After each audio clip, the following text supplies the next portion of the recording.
Kidney Vlogs.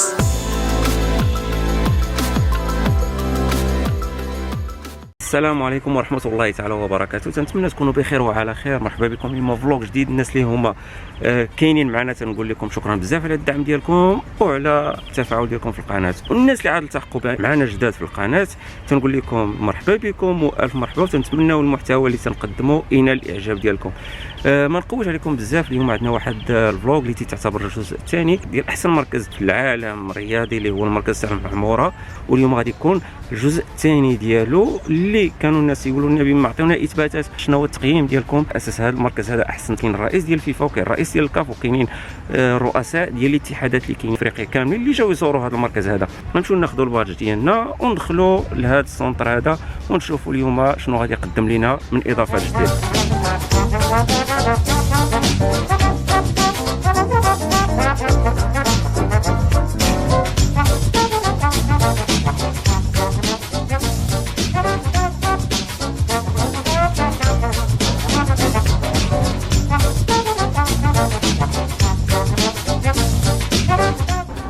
كان اليوم غادي يكون نشاط الساعة في آخر لحظة تلغات هاد الصواري، هاد السهرة اللي كانت غادي تكون باش تعرفوا الزهر كيفاش داير عندنا.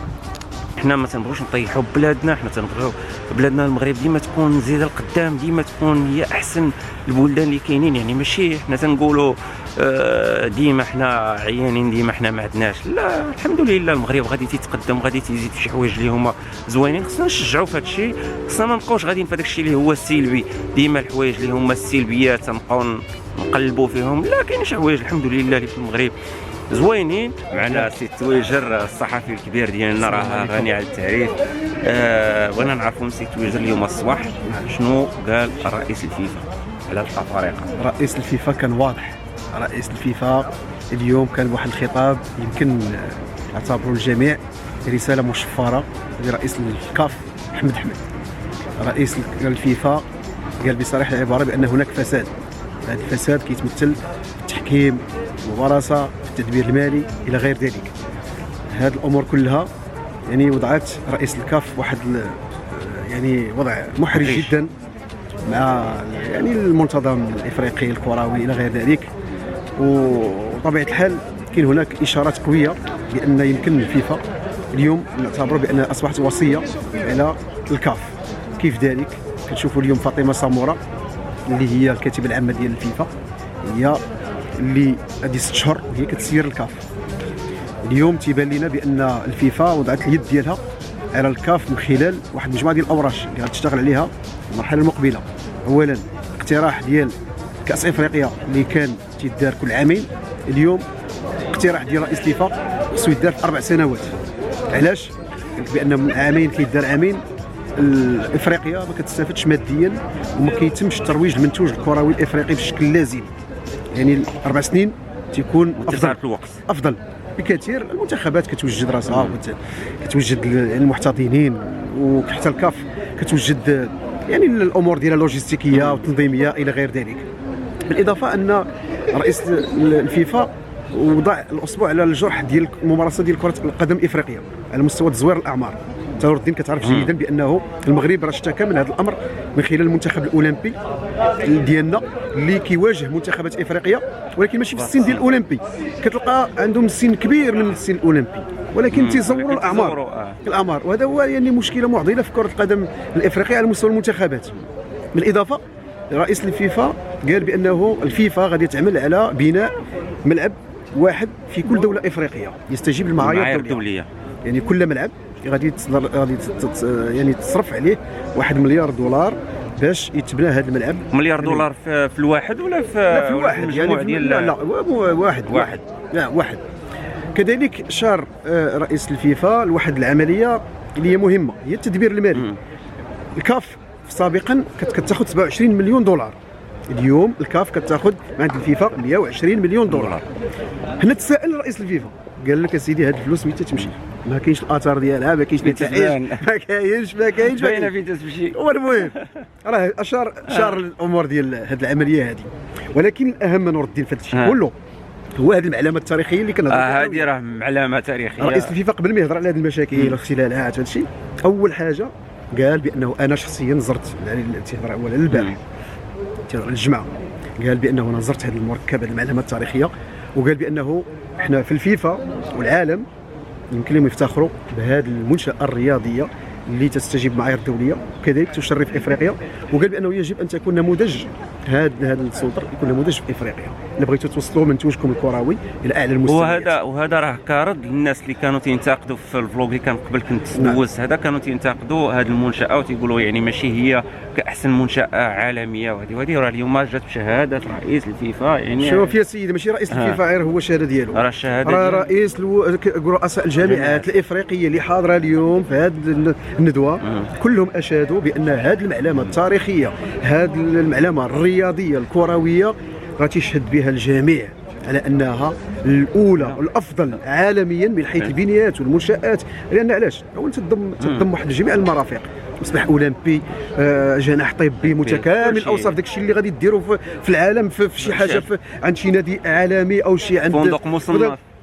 تشوف قدامك راه فينا مصنف، راه ما غاديش احنا اكثر من 5 نجوم هذا. احنا ما غاديش نعاودوا نصوروا هذا الشيء هذا، ولكن راه نخلي لكم واحد اللي هنا الفوق في هذه البلاصه غادي تلقاو واحد اللعيبه غادي تكليكيو عليها، غادي تدوزوا للفلوق اللي كان قبل وغادي تشوفوا شنو كاين. شوف سيدي نور الدين فعلا يعني شوف سيدي نور الدين باش نكونوا واقعيين، احنا مغاربه خصنا نفتخروا بلادنا كيف ما كانت الاحوال، حنا عندنا مشاكل ولكن نفتخروا بشي حوايج اللي هما تبقى الفخر الانتماء ديالنا لبلادنا خصو يكون اولا. حنا ملي كنجيو كناخذوا تصريحات من عند هاد الوفود الافارقه والدوليه ولا رئيس الفيفا ولا هذا، ملي كيجي كيقول لك انا منبهر لهذا الشيء اللي كنشوف قدامي، يعني هذا راه شهاده كنعزز بها انا كمغربي انا كنعتز بها. وهاد المعلومه التاريخيه راه نقول لك انا كيفاش كنت كنعرفها هذه واحد 20 عام كيفاش كنت كنعرفها، راه كانت يعني ما كاينش يعني حتى فين انك غادي تريني ولا فين غادي تنعس ولا كاينه واحد المعلمه هنا ما عرفتش باقا ولا ما بقاش، واحد السونتر كان قديم ديال السبعينات ديال هذا راه كاين في هذه البلاصه، راه كاين في هذيك البلاصه اللي هي راه تماك راه تعاود راه كان البناء ديالو من جديد. يعني راه كانوا تينعسوا غير في شوف راني قلت لك كيفاش كان هذه 20 عام كيفاش اليوم استثمرت فيه الجامعه الملكيه المغربيه للقدم في شخص المغرب ديالنا حنا، فهذا الشيء يشرفنا. ولا نزيد بواحده اخرى، راكم ما كانتش هذه المعلمه هذه اللي حنا فيها دابا، هاد الناس علاش يجيو يديروا لنا ينشوا الدبال؟ ما غاديش يجيو، ما يجيوش لان هذه المعلمه هي اللي جعلتنا اننا نتلاقاو اليوم. المنتظم الدولي ديال كره القدم العالميه فيفا الكاف يعني الجامعات الافريقيه اليوم جات وباهرات واكدت على ان المغرب نموذج اللي هو ناجح على مستوى البنيه التحتيه الرياضيه. ما فيش نقاش هادشي، ما بقاش نناقشوا المزايدات ما عندنا ما نديروا بها، هذه بلادنا نفتخروا بها ونعتزوا بها. لا سلامة الحفله. نمشيو ندخلوا لهذه القاعه اللي فيها الاجتماع اللي دايرين فيها دابا، اجتماع القشرافتي راه بادي من 9 ديال الصباح، ولكن انا ما حضرتش، انا بيني وبينكم ما حضرتش مع 9 ديال الصباح، انا حضرت حتى الجوج ونص عاد جيت، حيت من 9 تاع الصباح غادي نبقى هنا. ما داكشي اللي غادي نديرو تنجيب الخلاصه.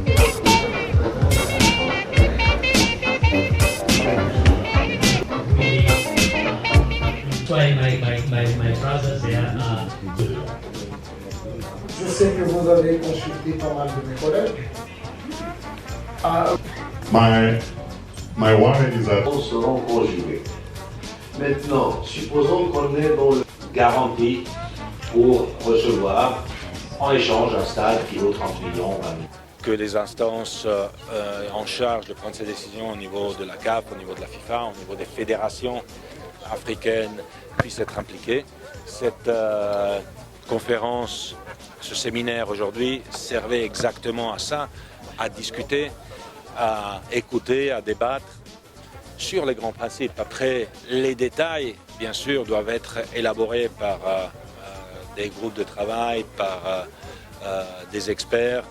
Mais c'est bien d'avoir dans les grandes lignes un soutien du monde du football africain pour les sujets qu'on a présentés, pour la professionnalisation de l'arbitrage, pour les investissements dans les infrastructures et finalement pour des nouvelles compétitions en Afrique qui peuvent avoir un vrai impact dans le monde entier, comme justement une ligue professionnelle africaine